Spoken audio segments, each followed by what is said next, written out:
กล้าคิดก็ต้องกล้าท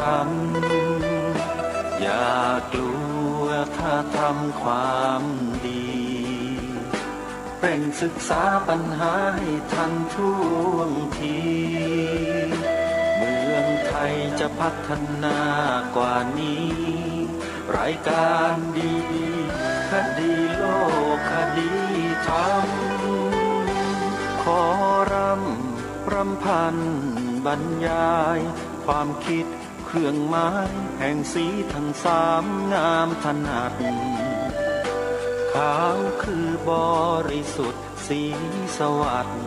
หมายพระไตรรัตน์และธรรมะคุ้มจิตไทยแดงคือโลหิตเราใสซึ่งยอมสละได้เพื่อรักษาชาติศาสนาน้ำเงินคือสีโสภาอันจอมประชาถ้าโปรดเป็นของส่วนองค์จัดริ้วเข้าเป็นไตรรงค์จึงเป็นสีธงที่รักแห่งเราชาวไทยทหารอวตารนำไปยงยุทธวิชัยวิชิตก็ชูเกียรติสยามประเทศไทยที่เจริญมั่นคงมาได้จนถึงทุกวันนี้มิได้เกิดขึ้นจากความหวาดกลัวอย่างคลาดเขลาแต่บรรพบุรุษไทยของเราทุกยุคทุกสมัยล้วนแต่มีความกล้าหาญและชาญฉลาดปกป้องเอกราชสร้างชาติให้เกิดความมั่นคงโดยมีธงแห่งพระไตรรัตน์เป็นเครื่องนำชัยจึงเป็นที่มาที่ไปของรายการคดีโลกคดีธรรมกล้าคิดก็ต้องกล้าทำอย่ากลัวถ้าทำความดีเร่งศึกษาปัญหาให้ทันท่วงทีเมืองไทยจะพัฒนากว่านี้รายการดีคดีโลกคดีธรรมรายการดีคดีโลกคดีธรรม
และวันเสาร์อาทิตย์ทางสถานีวิทยุแห่งนี้ท่านผู้ฟังสามารถดาวน์โหลดแอปพลิเคชันไว้ในโทรศัพท์มือถือของท่านได้เพื่อความสะดวกในการติดตามรับฟังรายการคดีโลกคดีธรรมและรายการธรรมะสาระดีๆอื่นๆได้อีกเป็นจำนวนมากแอปพลิเคชันมีชื่อว่า สมาพันธ์สื่อวิทยุพระพุทธศาสนาอาเซียนสมาพันธ์สื่อวิทยุพระพุทธศาสนาอาเซียนเป็นการร่วมมือกันระหว่างสถานีวิทยุพระพุทธศาสนาแห่งชาติคลื่นต่างๆที่ได้จัดทำแอปพลิเคชันนี้ขึ้นมาเพื่อนำสาระนำธรรมะดีๆของแต่ละสถานีเผยแผ่ออกอากาศผ่านทางระบบอินเทอร์เน็ตให้ทุกท่านทุกคนโดยทั่วไปได้ติดตามรับฟังกันอย่างสะดวกเพราะฉะนั้นการบอกต่อให้ผู้อื่นร่วมกันดาวน์โหลดแอปพลิเคชันนี้ไว้ในโทรศัพท์มือถือเท่ากับว่าท่านได้ทำบุญใหญ่กันแบบง่ายๆคือบุญเผยแผ่ธรรมหลายคนไม่เชื่อหลายคนบอกว่าไม่เห็นจะเป็นบุญตรงไหนเลย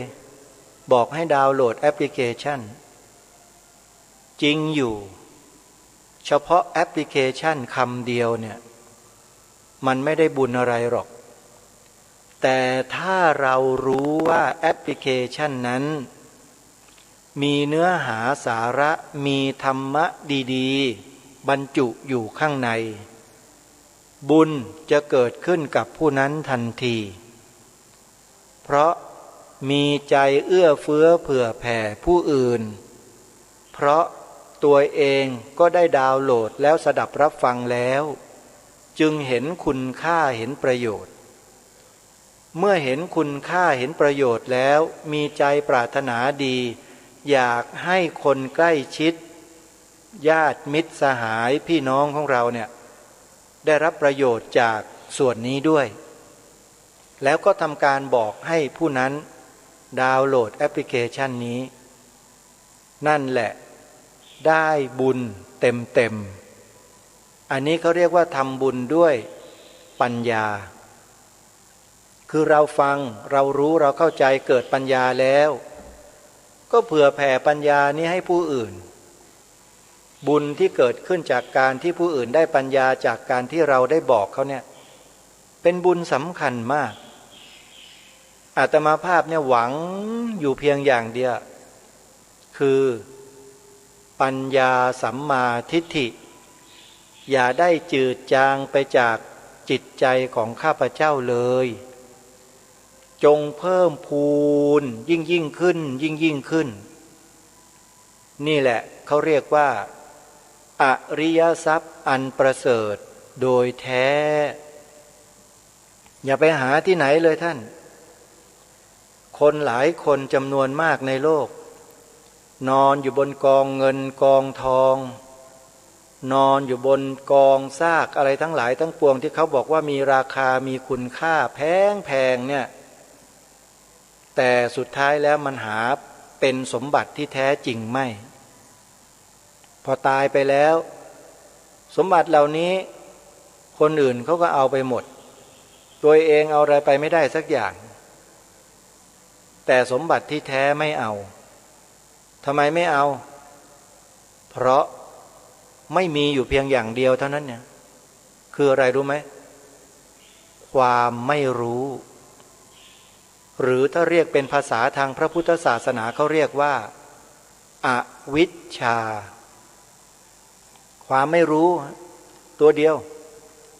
เลยทำให้พลาดอริยทรัพย์อันยิ่งใหญ่ไปเนี่ยอาตมาภาพยังนึกเสียดายอยู่ทุกวันเนี่ยว่า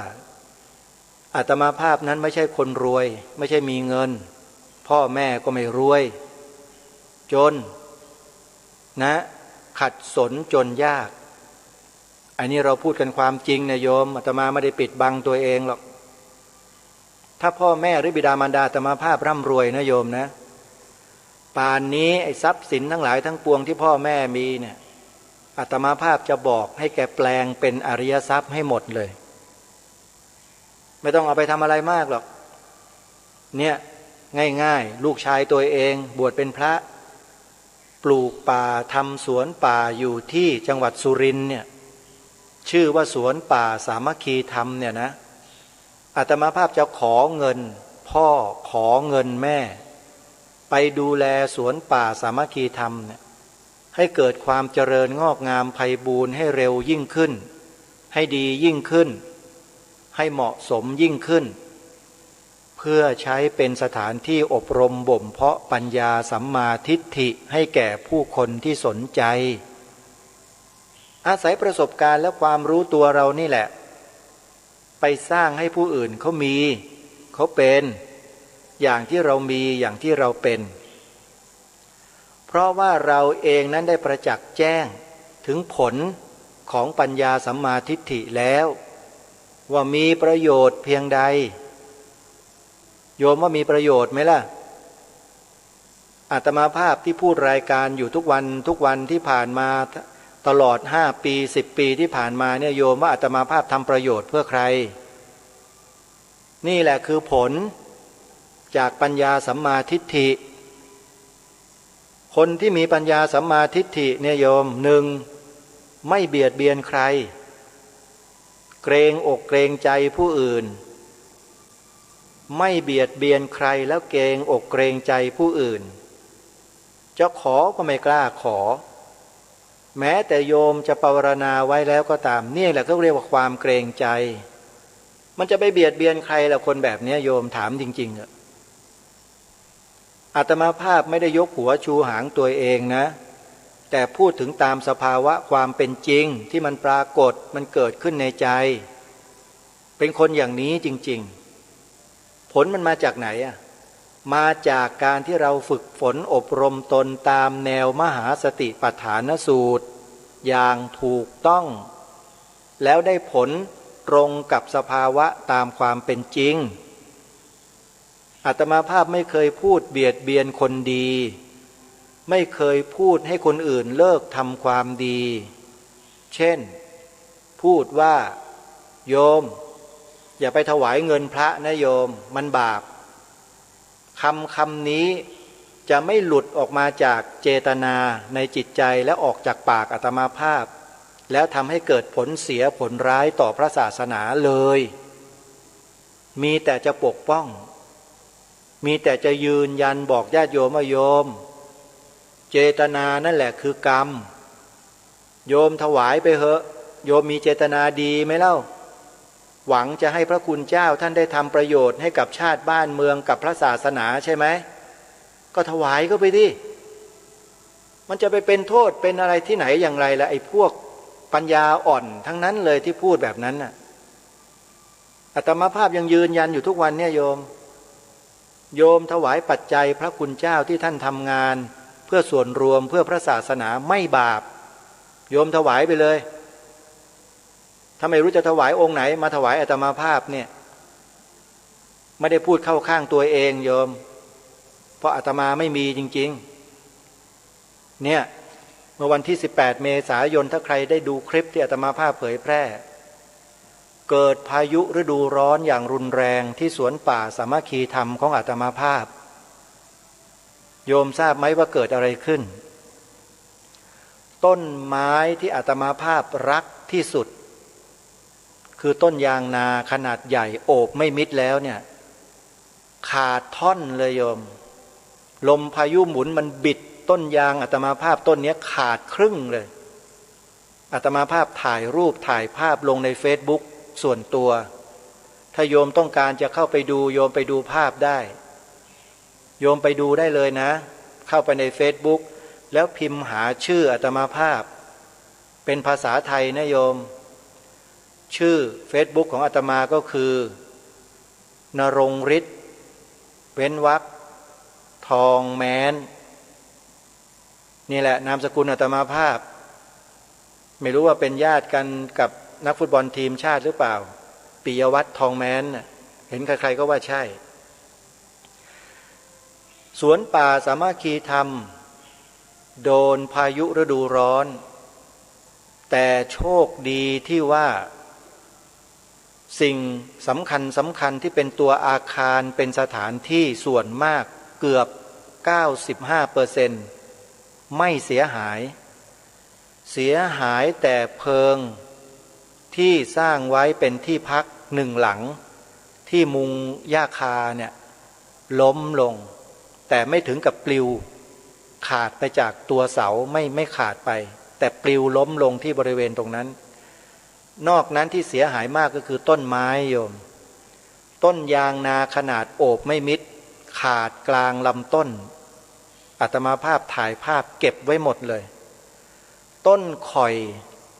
ซึ่งขึ้นมาอายุประมาณเกือบ50 ปีหรือ50 กว่าปีแล้วล่ะถูกถอนรากถอนโคนหมดเลยโยมนอนแอ่งแมงอยู่ตรงนั้นอาตมาภาพก็ปีนขึ้นไปถ่ายรูปบันทึกภาพเก็บไว้วันนี้คนงานเข้าไปตัดกิ่งทอนกิ่งก็จะไม่เห็นภาพนั้นอีกต้นขันทองพยาบาทเป็นยาสมุนไพรรักษามะเร็งอายุก็ประมาณ30-40 ปีแล้วลมพัดโค่นล้มลงไปทับต้นพยุงหลายต้นเสียหายต้นตะแบงขนาดใหญ่สูงอายุน่าจะ60 ปีขึ้นแล้วแหละ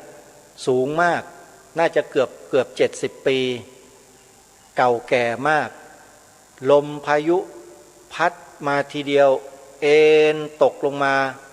เฉี่ยวจอมปลวกไปนิดเดียวเสียหายไปกิ่งหนึ่งต้นไม้ไม่โดนอาคารต้นนี้สูงมากและยาวตอนแรกคิดว่าน่าจะมาทับอาคารที่สร้างเอาไว้พังเปล่าโชคดี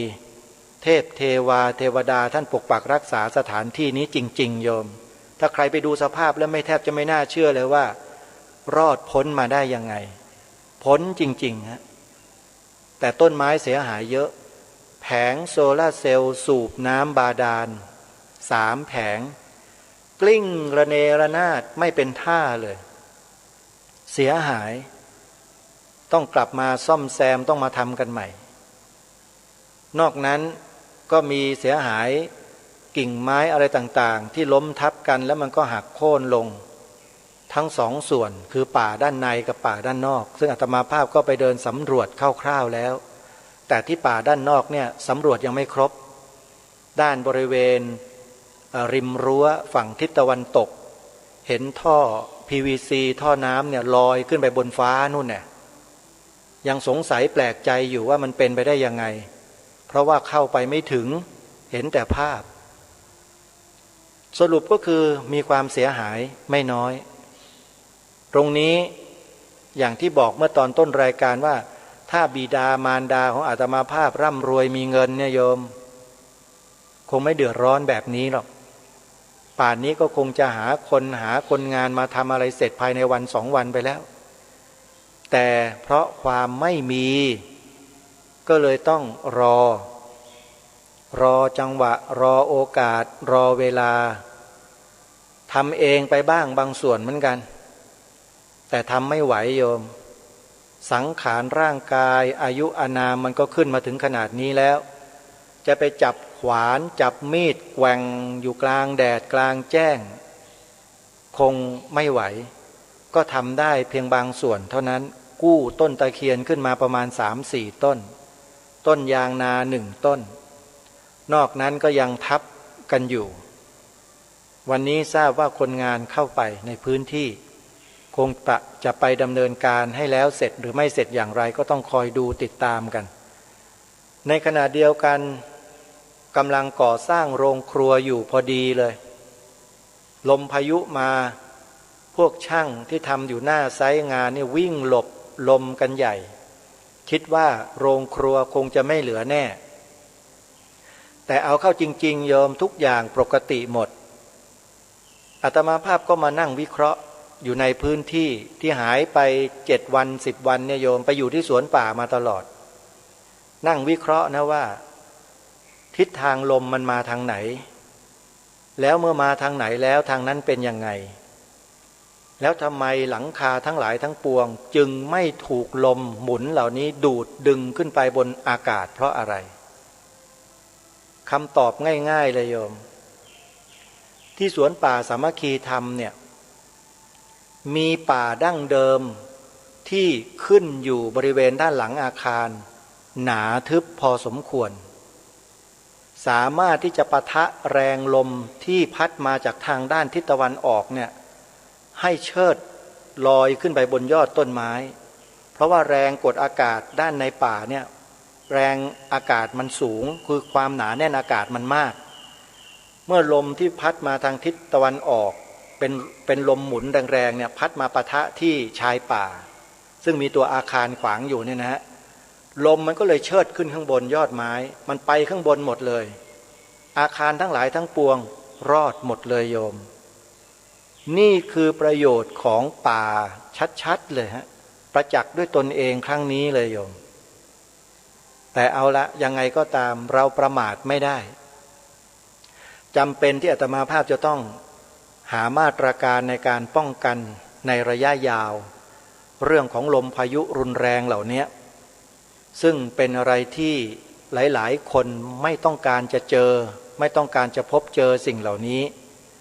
แต่สวนป่าสามัคคีธรรมของเราเนี่ยอยู่กลางทุ่งนานะโล่งๆเลยโยมแต่มีป่าหนาๆอยู่คอยปะทะลมมาไว้ได้เลยทำให้ความเสียหายนั้นไม่เสียหายมากกว่าที่เราคิดนะฮะเสียหายพอสมควรอยู่แต่ยังไงก็ตามก็ต้องหาทุนหาเงินไปจ้างผู้คนรื้อฟื้นสภาพจากที่เสียหายอยู่ตรงนั้นต่อไปถ้าใครจะเห็นว่านะฮะเห็นว่าการมีส่วนร่วมนะช่วยฟื้นฟูสภาพที่เสียหายของสวนป่าสามัคคีธรรมในครั้งนี้โยมก็สามารถทำบุญผ่านอาตมาภาพได้เลยเดี๋ยวอาตมาภาพจะไปดำเนินการจ้างคนให้เข้ามาจัดการซากปรักหักพังซากของต้นไม้กิ่งไม้ที่ล้มระเนระนาดอยู่ในครั้งนี้ให้เรียบร้อยดีงามแล้วก็จะนำต้นไม้ลงปลูกเพิ่มเติมในฤดูฝนนี้ด้วยใครจะร่วมทำบุญโยมเดี๋ยวจดเบอร์โทรศัพท์แล้วก็เบอร์บัญชีธนาคารไว้นะวันนี้ขอโอกาสครูบาอาจารย์ทุกรูปนะครับกระผมเสียหายมาตั้งแต่วันที่18อดทนรนมาจนถึงวันนี้วันที่27 9 วันครับไม่บอกบุญญาติโยมเลยเผื่อว่าญาติโยมที่รู้ทาง Facebook ทางไลน์ทางอะไรต่างๆก็จะได้ช่วยเหลือกันมาบ้างปรากฏว่าน้อยมากบอกได้เลยว่าน้อยมากก็เลยประกาศทางรายการคดีโลกคดีธรรมนี้แล้วกันใครที่จะร่วมทำบุญสนับสนุนให้อาตมาภาพฟื้นฟูสภาพที่เสียหายของสวนป่าสามัคคีธรรมในครั้งนี้โยมก็สามารถที่จะร่วมทำบุญโดยการบริจาคผ่านอาตมาภาพได้เลยจดหมายเลขบัญชีไว้นะโยมนะจะได้มีส่วนร่วมกันบัญชีธนาคารไทยพาณิชย์ธนาคารไทยพาณิชย์สาขาท่าพระจันทร์สาขาท่าพระจันทร์เลขบัญชี11421949897ธนาคารไทยพาณิชย์สาขาท่าพระจันทร์เลขบัญชี11421949897ขออนุโมทนาบุญกับคุณโยมพี่วิมลรัตน์แอลเวย์โยมพี่วิมลรัตน์แอลเวย์นี้อยู่ประเทศออสเตรเลียเดินทางไปกราบสังเวชนียสถานด้วยกันกับคณะของพระอาจารย์มนตราจิตตภาโรพบธรรมนำสุขเมื่อต้นปีที่ผ่านมาโยมพี่วิมลรัตน์แอลเวย์หรือว่าโยมพี่น้อยได้ร่วมทำบุญฟื้นฟูสภาพของสวนป่าสามัคคีธรรมเข้ามาจำนวน 6,000 บาทอนุโมทนาบุญกับคุณโยมวิมลรัตน์แอลเวย์พร้อมๆกันโยม สาธุสาธุสาธุอนุโมทามิอาตมาภาพนำปัจจัยโยมไปจ้างคนงานเพื่อฟื้นฟูสภาพโดยลำดับขออนุโมทนาสาธุไว้ณโอกาสนี้เป็นอย่างยิ่ง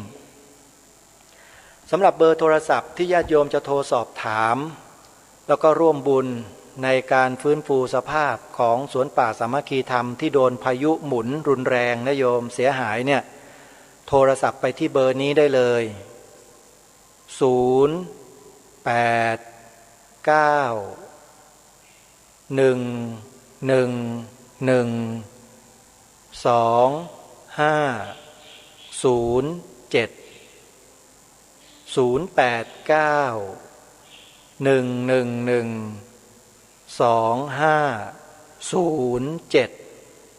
เป็นเบอร์โทรศัพท์ของจิตอาสาสวนป่าสามัคคีธรรมนะโยมนะโยมชลิตาธรรมกลางคอยรับโทรศัพท์เพื่อช่วยเหลือกิจการงานของสวนป่าสามัคคีธรรมให้แก่อาตมาภาพเป็นจิตอาสานะโยมช่วยงานมาตลอดต้องอนุโมทนาบุญกับโยมชลิตาไว้ณโอกาสนี้ด้วยรวมถึงโยมทิพาพรมิตรานนท์หรือว่าโยมนุชก็เช่นเดียวกันนะคอยเป็นจิตอาสารับโทรศัพท์อีกเบอร์หนึ่งนะใครจะโทรไปที่เบอร์นั้นก็ได้นะโยม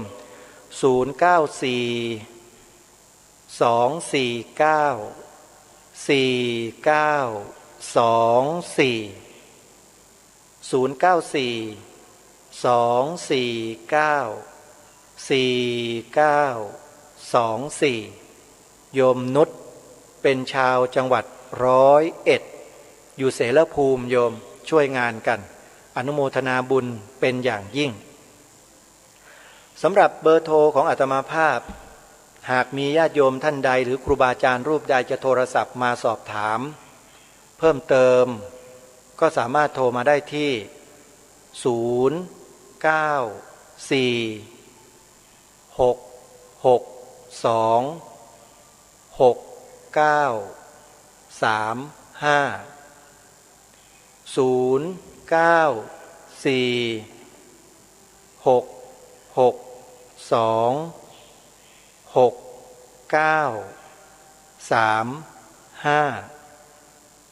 เอาละท่านสาธุชนทั้งหลาย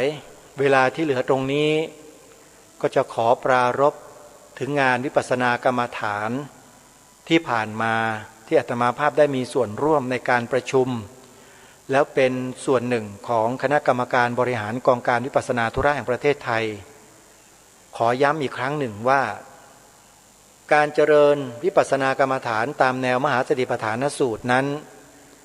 เป็นทางตรงเป็นทางอันเอกหนึ่งเดียวที่องค์สมเด็จพระสัมมาสัมพุทธเจ้าตรัสยืนยันเอาไว้มีหลักฐานอยู่ในพระสูตรในพระไตรปิฎกเรื่องนี้อาตมาภาพมั่นใจเพราะผู้ที่นำเรื่องมหาสติปัฏฐานสูตรมาเผยแผ่มาสอนมาบอกศิษยานุศิษย์ผู้ที่สนใจท่านจบปริญญาธรรม8ประโยคและพระอาจารย์ใหญ่ฝ่ายวิปัสสนาธุระในสมัยนั้นจบปริญญาธรรม9ประโยคมีฉายาว่าพระไตรปิฎกเคลื่อนที่คือพระเดชพระคุณท่านเจ้าคุณพระธรรมธีรราชมหามุนีโชดกญาณสิทธินี่คือกองทัพธรรมที่สำคัญในยุคโลกาภิวัตน์บอกได้เลยว่าในยุคของท่านน่ะเป็นยุคโลกาภิวัตน์แล้วโยมอเมริกาประเทศที่มีความเจริญรุ่งเรืองทางด้านเทคโนโลยีนะก็มีเครื่องมือสื่อสารที่ทันสมัยใช้ตั้งนานแล้วพวกเราเนี่ยล้าหลังเขาอยู่เป็นร้อยปีเพราะฉะนั้นครูบาอาจารย์ทั้งหลายเหล่านี้เนี่ยท่านมีวิสัยทัศน์ที่ยาวไกลมากเคยเดินทางไปศึกษางานเผยแผ่ในต่างประเทศไม่ว่าจะเป็นสหรัฐอเมริกาอังกฤษหรือประเทศอื่นๆในแถบทวีปยุโรป ท่านไปมาแล้วท่านไปรับฟังรับรู้ความคิดความเห็นของชาวต่างประเทศท่านก็นำสิ่งเหล่านั้นเนี่ยมาประมวลมาวิเคราะห์มาสังเคราะห์แล้วก็นำเอาหลักธรรมในทางพระพุทธศาสนาเนี่ยไปสอนเขาไม่ได้เน้นเรื่องวิชาการไม่ได้เน้นเรื่องของการสอนปริยัติธรรมไม่ใช่แต่เน้นให้เขาเนี่ยรู้จักสงบทำจิตให้มีสมาธิให้เขากำหนดลมหายใจเข้าออกให้บริกรรมตามที่ครูบาอาจารย์ท่านแนะนำปรากฏว่าชาวต่างประเทศเหล่านั้นเนี่ยมีความทึ่งมีความอึ้งมีความประทับใจในสิ่งที่พระสงฆ์ไทยเราในยุคนั้นนำมาเผยแพร่ทำให้เขาเหล่านั้นเนี่ยกลายเป็นอุบาสกอุบาสิกาหันมานับถือพระพุทธศาสนาแบบไม่มีการบังคับหรือไม่มีการหลอกล่อให้มานับถือใดๆทั้งสิ้นท่านสาธุชนเห็นหรือยังว่าศาสนาพุทธเรามีความบริสุทธิ์แค่ไหนโยมคนที่จะหันมานับถือศาสนาพุทธแล้วมาประพฤติมาปฏิบัติอย่างได้ผลเนี่ยเขาต้องมากันแบบนี้มากันด้วยปัญญามากันด้วยความรู้ไม่ใช่มาด้วยอามิสสินจ้างหลอกล่อด้วยเงินด้วยทรัพย์สมบัติด้วยผู้หญิงไม่มีศาสนาพุทธไม่ทำสิ่งสกปรกเหล่านั้นแน่นอนแต่ศาสนาไหนทำก็รับเอาไปแล้วกันถ้ามีคนนับถือศาสนาไหนมาทำกับลูกกับหลานเราแบบนี้โยมบอกลูกหลานนะชีวิตจะแปดเปื้อนไปตลอดชาติจะไม่มีความขาวสะอาดบริสุทธิ์ตลอดชาติเพราะใช้เงินซื้ออะไรที่ใช้เงินซื้อเนี่ยมันไม่บริสุทธิ์ทั้งนั้นแหละท่านเชื่อไหมยกเว้นเงินนั้นถูกแปลงสภาพแล้วเงินนั้นถูกแปลงสภาพให้กลายเป็นบุญนั่นแหละเขาเรียกว่าบริสุทธิ์แต่ถ้าเงินนั้นไม่แปลงเป็นบุญเงินนั้นก็ยังเป็นบาปอยู่ญาติโยมที่เอาเงินเอาปัจจัยมาถวายพระเนี่ยโยมทราบไหมว่าเงินนั้นน่ะโยมแปลงสภาพแล้วคือตัดสินใจแล้วด้วยเจตนานบริสุทธิ์ยกมือถือเงินท่วมหัวอธิษฐานจิตว่าเงินที่ข้าพเจ้าได้ด้วยมาน้ำพักน้ำแรงด้วยอันบริสุทธิ์เนี่ยข้าพเจ้าขอถวายพระคุณเจ้าเพื่อให้พระคุณเจ้าไปบริหารจัดการสืบสารงานพระศาสนาไม่ว่าด้วยกรณีใดขอให้สำเร็จทุกประการด้วยเถิดเนี่ยเงินบุญโยมแต่ถ้าเงินแบบที่เอาไปยื่นให้แล้วบอกให้แกเปลี่ยนศาสนาสิฉันมีเงินให้มีที่ดินให้มีผู้หญิงให้แกเนี่ย4 คนเอาไหมแล้วก็เปลี่ยนแบบเนี้ยเขาเรียกว่าเงินบาปถ้าไปนับถือยิ่งบาปเป็นมิจฉาทิฏฐิไม่พอยังสร้างบาปต่อไปอีกคือมาเบียดเบียนศาสนาพุทธเบียดเบียนชาวพุทธของเราอีกไม่ว่าด้วยวิธีการใดก็แล้วแต่พูดอย่างนี้หลายคนก็แอนตี้ดิใช่ไหมพระรูปนี้มาพูดอะไรแบบนั้นแบบนี้ไม่ได้พูดอันนี้คือความจริงไม่เชื่อก็ไปฟังอปพสกับหม่อมช้างเขาพูดดิในคลิปวิดีโอเยอะแยะเคยแนะนำให้ฟังแล้วไปฟังกันบ้างหรือเปล่าว่าลัทธิเหล่านี้มันเริ่มเข้ามาในเมืองไทยเราแล้วลัทธิใช้เงินซื้อหมดธุรกิจมึงล้มเหรอซื้อไว้เก็บไว้ที่ดินไม่มีจะกินใช่ไหมซื้อที่ดินมันไปทั่วไปหมดแล้วก็เอาสาวกไปหย่อนไว้ที่นั่นหย่อนไว้ที่นี่ทั่วประเทศไม่ได้พูดเองไปฟังอปพสกับหม่อมช้างเขาพูดในคลิปวิดีโอโยม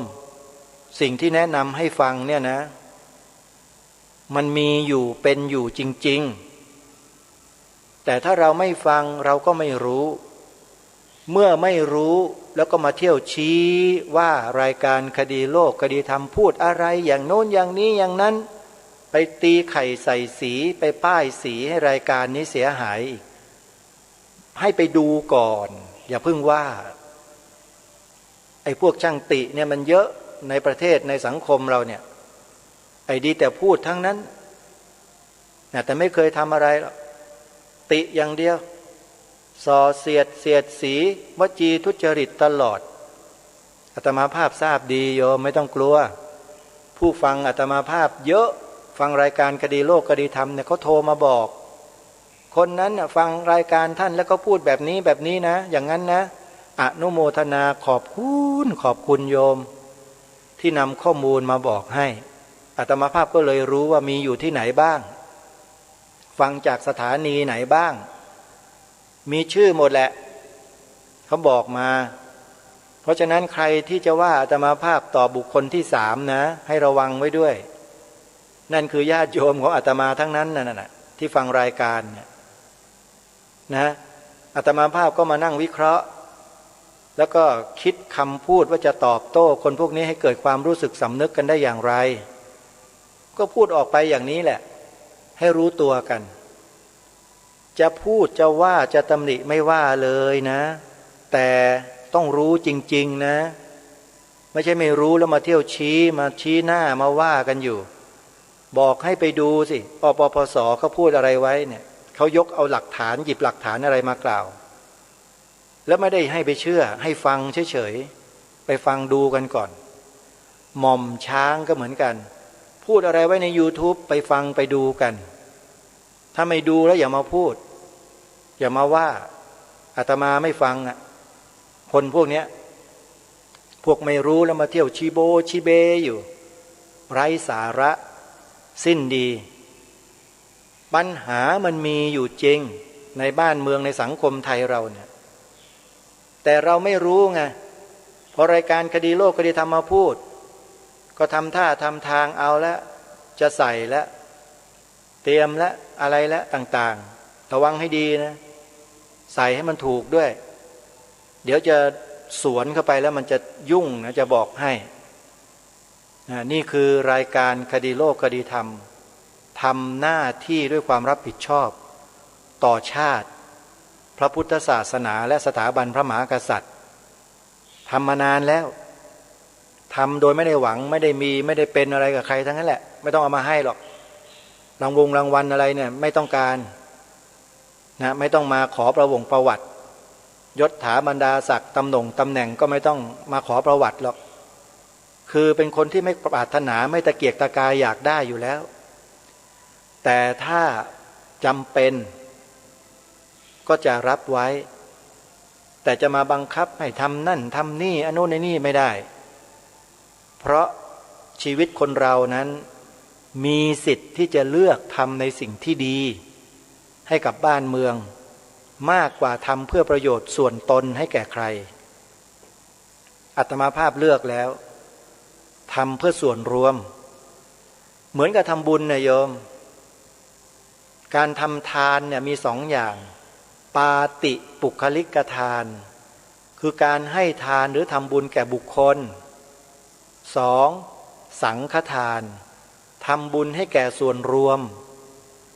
อาตมาภาพเนี่ยชอบทำบุญให้แก่ส่วนรวมมากกว่าทำบุญให้แก่ส่วนบุคคลนะโยมเพราะได้บุญมากได้อานิสงส์มากทำโดยไม่ได้หวังสิ่งตอบแทนจากใครเพราะทำเพื่อส่วนรวมเนี่ยไม่ได้ทำเพื่อบุคคลการทำเพื่อบุคคลนั้นบุคคลนี้อาจจะมีความรู้สึกว่าอยากจะได้อะไรจากบุคคลนั้นบุคคลนี้มันแฝงอยู่จริงไม่จริงแหละคนที่ทำแบบนั้นน่ะจริงไหมอาตมาไม่ทำไงเลียแข้งเลียขาใครไม่เป็นเพราะเขาไม่ใช่ประเทศไม่ใช่ชาติไม่ใช่พระศาสนาไม่ใช่สถาบันพระมหากษัตริย์มาไม่สนอยู่แล้วแต่ส่วนรวมเนี่ยสำคัญคือสถาบันชาตินี่ยิ่งใหญ่และสำคัญยิ่งเสียกว่าอะไรบรรพบุรุษไทยเราสูญเสียชีวิตเสียสละเลือดเนื้อชีวิตก็เพื่อรักษาสามสิ่งนี้มาให้แก่พวกเราแล้วพวกเราได้ทำอะไรเพื่อเป็นการปกป้องรักษาเทิดทูนเชิดชูบูชากันไหมเล่าทำหรือยังไม่ทำแถมยังไปทำอะไรกับคนที่เขาไม่ต้องการด้วยหรือเปล่าอันนี้ต้องระวังให้ดีนะ ระวังให้ดีเดี๋ยวนี้โลกโซเชียลเน็ตเวิร์กเนี่ยมันมีความหลากหลายสารพัดสารเพที่จะเข้ามาสู่ความรู้สึกนึกคิดของเราได้แบบง่ายๆถ้าไม่ระวังไม่ป้องกันไม่มีภูมิคุ้มกันแล้วก็ไปง่ายๆเลยนะไปกับเขาเฉยเลยอันตรายมากนะทุกวันเนี่ยใครบอกว่าสื่อโซเชียลเน็ตเวิร์กเนี่ยมีความปลอดภัยไม่จริงอันตรายทุกอนูไม่ว่าจะเล็กน้อยปานกลางหรือใหญ่โตมันมีอยู่ในโลกโซเชียลทั้งหมดคนที่ใช้คนที่ดูคนที่ฟังถ้าไม่มีวุฒิภาวะไม่มีภูมิคุ้มกันที่ดีเนี่ยจะไหลไปตามกระแสนั้นแล้วมันก็จะหมักหมมสะสมความรู้สึกนึกคิดเช่นนั้นเรื่อยไป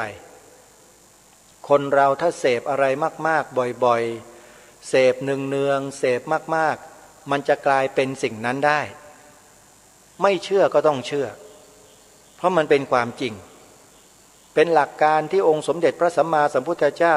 ตรัสรู้ทั้งนั้นเลยสิ่งเหล่านี้ที่มีอยู่ในบรรดามีในโลกทั้งหลายทั้งปวงเนี่ยโยมไม่พ้นข่ายพระญาณขององค์สมเด็จพระสัมมาสัมพุทธเจ้าเราแน่นอนไม่เหลือเลย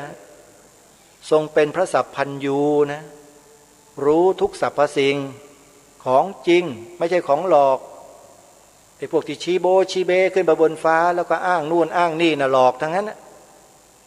ไม่มีอะไรที่จะเป็นจริงสักอย่างพิสูจน์ไม่ได้ด้วยใครท้าพิสูจน์ไม่ได้นะพิสูจน์งุ้นอย่างงุ้นถูกตัดหัวถูกยิงทิ้งเนี่ยเหรอศาสนาไม่ใช่อ่ะ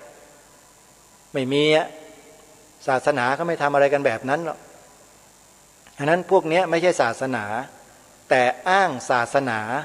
เพื่อที่จะแสวงหาอะไรอำนาจแสวงหาอำนาจเพื่อยึดครองเพื่ออะไรเพื่อความเป็นใหญ่ถามว่ากิเลสหรือเปล่าใช่กิเลสไหมโยมกิเลสทั้งนั้นแล้วอย่างนี้เป็นศาสนาไหมนะทำเพื่อกิเลสด้วยกิเลสเพื่อสนับสนุนกิเลสเนี่ยเป็นศาสนาไหมไม่ใช่ศาสนาต้องกำจัดกิเลสเท่านั้นจึงเรียกว่าศาสนาเพราะฉะนั้นศรัทธาสาธุชนทั้งหลายปัญญาสัมมาทิฏฐิเนี่ยสำคัญอย่างนี้อย่างที่ได้กล่าวมาเนี่ยถ้าเราไม่บ่มเพาะปัญญาสัมมาทิฏฐิเอาไว้เนี่ยวันหนึ่งนะท่านจะถูกเอาเงินเนี่ยมายื่นให้มาซื้อแล้วปัญญาท่านจะเปลี่ยนจากสัมมาทิฏฐิกลายเป็นมิจฉาทิฏฐิแบบง่ายๆเพราะอะไรเพราะปัญญาท่านยังอ่อนอยู่ยังไม่แข็งแกร่งยังไม่กล้าพอที่จะรักษาความเป็นสัมมาทิฏฐิไว้ได้ท่านจึงยอมตนต่ำลงนะยอมทำตัวให้ต่ำลงเพื่อจะรับไอ้สิ่งต่ำๆเหล่านั้นเพื่อจะเปลี่ยนไปสู่ที่ต่ำเรื่องนี้อาตมาภาพไม่มีวันที่จะเป็นเช่นนั้นได้แน่นอนขอท้าเลยโยมชีวิตนี้ไม่มีอยู่แล้วพุทธังสรณังคัจฉามิธัมมังสรณังคัจฉามิสังฆังสรณังคัจฉามิทุติยัมปิพุทธังสรณังคัจฉามิทุติยัมปิธัมมังสรณังคัจฉามิทุติยัมปิสังฆังสรณังคัจฉามิตติยัมปิพุทธังสรณังคัจฉามิตติยัมปิธัมมังสรณังคัจฉามิตติยัมปิสังฆังสรณังคัจฉามิด้วยสัจจะวาจานี้ขอให้ข้าพเจ้าจงได้ปัญญาสัมมาทิฏฐิเพิ่มพูนยิ่งขึ้นไปเถิดขอแค่นี้พอสมภาพไม่ต้องการอะไรมากกว่านี้นอกเสียจากเหตุการณ์เฉพาะหน้าที่ได้เป่าประกาศบอกเชิญชวนญาติโยมได้ทำบุญกันเล็กๆน้อยๆนี่แหละโยมพอที่จะรักษาสิ่งต่างๆที่เราดูแลเนี่ยให้ดำเนินต่อไปได้เท่านั้นเองไม่ได้ต้องการจะร่ำรวยมั่งมีต้องการยศต้องการอะไรโดยอาศัยเงินไปซื้อนะไม่มีคนนี้อย่ามาหาเลยไม่มีโยมมีแต่ต้องการจะทำประโยชน์เพิ่มขึ้นทั้งตัวเองด้วยแล้วก็ส่วนรวมด้วย เท่าที่ชีวิตนี้จะมีความสามารถทำได้เท่านั้นเองลมหายใจของเรามีอยู่ได้ไม่เกิน100 ปีแต่บุญบารมีอยู่เกินล้านปีก็ยังได้เชื่อไหมสร้างสมบุญบารมีไว้เถอะเป็นสมบัติแท้เรียกว่าอริยทรัพย์ไม่มีอะไรจะดีเท่านี้หรอกโยมเชื่อเถอะอาตมาภาพมั่นใจแล้วนะจึงได้ทำรายการในลักษณะเช่นนี้เพื่อหวังว่าคนที่มีสติปัญญาสัมมาทิฏฐิเนี่ยจะก้าวเข้ามาช่วยกันรักษาสิ่งที่ดีงามของชาติบ้านเมืองของเราต่อไปไม่ใช่ปล่อยปละละเลยละทิ้งกันเหมือนอย่างทุกวันนี้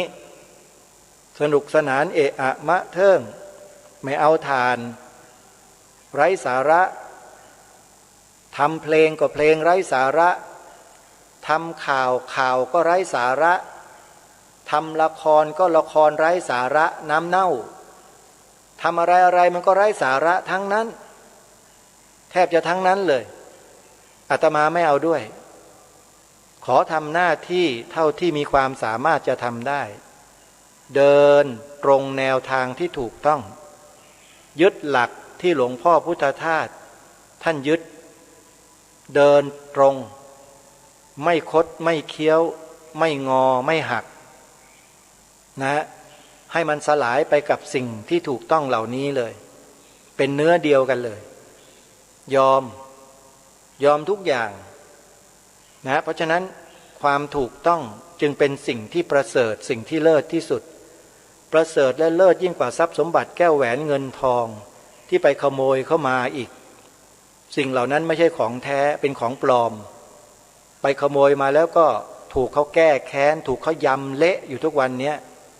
ใครก็ไม่รู้แหละอันนี้ไปคิดกันเองอาตมาภาพก็ได้แต่อุปมาอุปไมยให้ฟังเฉยๆแต่ไม่เป็นไรในเมื่อเกิดมาเป็นเพื่อนร่วมชาติกันแล้วเนี่ยก็ต้องช่วยกันน่ะทำไงได้ตกกระไดพลอยโจรแต่ดีกว่าตกกระไดไปเป็นโจรนะโยมพลอยโจรนี่ยังแก้ปัญหาได้แต่ถ้าตกกระไดแล้วเป็นโจรแล้วจบเลยฮะไม่เอาด้วยเพราะฉะนั้นช่วยก็คือช่วยกันปกป้องรักษาทุกอย่างเพื่อให้ประเทศชาติบ้านเมืองเราอยู่ได้ชาติศาสนาและพระมหากษัตริย์ต้องดำรงมั่นอยู่คู่ผืนแผ่นดินไทยของเราตลอดไปขออนุโมทนาบุญกับผู้ที่ติดตามรับฟังรายการในวันนี้ทุกท่านทุกคนเวลาของรายการหมดวันนี้ต้องขอสมมุติยุติรายการไว้แต่เพียงเท่านี้ก่อนพบกันใหม่ในวันต่อไปขอความสุขสวัสดีในธรรมแห่งองค์สมเด็จพระบรมศาสดาสัมมาสัมพุทธเจ้าจงปรากฏเกิดมีขึ้นในจิตใจของท่านผู้ฟังทุกท่านทุกคนเทินขอเจริญพรกล้าคิดก็ต้องกล้า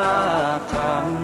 ำอย่ากลัวถ้าทำความดี